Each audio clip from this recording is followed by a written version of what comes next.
কেন আজকের কর্মসূচির কথা সবাই জানেন।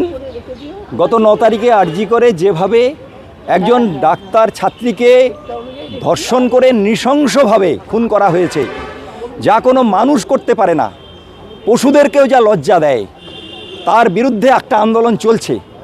এবং সেই আন্দোলন যতই চলুক না কেন, সরকার অপরাধীদের আড়াল করার প্রাণপণ চেষ্টা করছে এবং যতইটা হচ্ছে তত মানুষের ক্ষোভ বাড়ছে। আমার আপনার প্রত্যেকের ঘরের মা বোনেরা আজকে নিরাপদ নয়, এটা সকলে উপলব্ধি করছে।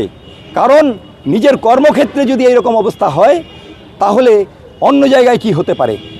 এর বিরুদ্ধে যখন মানুষ রাস্তায় নেমে এসেছে, 14 তারিখ মধ্যরাতে যখন আমাদের ঘরের মা বোনেরা সারা পশ্চিমবাংলায় লাখে লাখে রাস্তায় নেমে এসেছে, তখন সেই আন্দোলনকে দমন করবার জন্য এই শাসক দল তাদের মদতপুষ্ট একেবারে ক্রিমিনাল যারা, তাদেরকে লেলিয়ে দিল।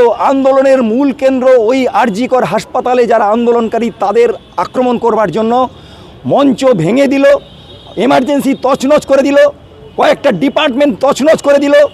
নার্স যারা আটকানোর চেষ্টা করছে তাদের হুমকি দিয়ে বলল রেপ করব সেই হাসপাতালেই। দ্বিতীয়বার, আগের বার হয়েছে একজন ডাক্তার ধর্ষিতা হয়েছে, দ্বিতীয়বার আসলে আরজি কর হাসপাতালটাই ধর্ষিত হয়েছে। তা সত্ত্বেও আমাদের রাজ্যের মুখ্যমন্ত্রীর কোনো লজ্জা আছে বলে মনে হচ্ছে না। এর প্রতিবাদে আমরা এসইউসিআই কমিউনিস্ট দলের পক্ষ থেকে আজকে সকাল 6টা থেকে সন্ধ্যা 6টা পর্যন্ত 12 ঘন্টা সাধারণ ধর্মঘটের আহ্বান করেছি। আমরা সমস্ত স্তরের দোকানদার, ক্লাব, সমাজসেবী মানুষ, সমস্ত শুভবুদ্ধি সম্পন্ন মানুষ এবং সকল স্তরের বাস মালিক থেকে শুরু করে সমস্ত স্তরের যানবাহনের যাত্রী, আদালতের জজ থেকে শুরু করে অ্যাডভোকেট, তাদের প্রত্যেকের কাছে আবেদন করব, এই ধর্মঘটকে সফল করুন। যে অন্ধকার ঘনিয়ে আসছে তার বিরুদ্ধে প্রতিবাদে গর্জে উঠুন, না হলে সামনে আরও অন্ধকার। এই আমাদের দাবি এবং সেই দাবিতেই আজকে ধর্মঘট। আমার নাম মৃদুল দাস, আমি এসইউসিআই কমিউনিস্ট দলের নদিয়া দক্ষিণ জেলা শাখার সম্পাদক।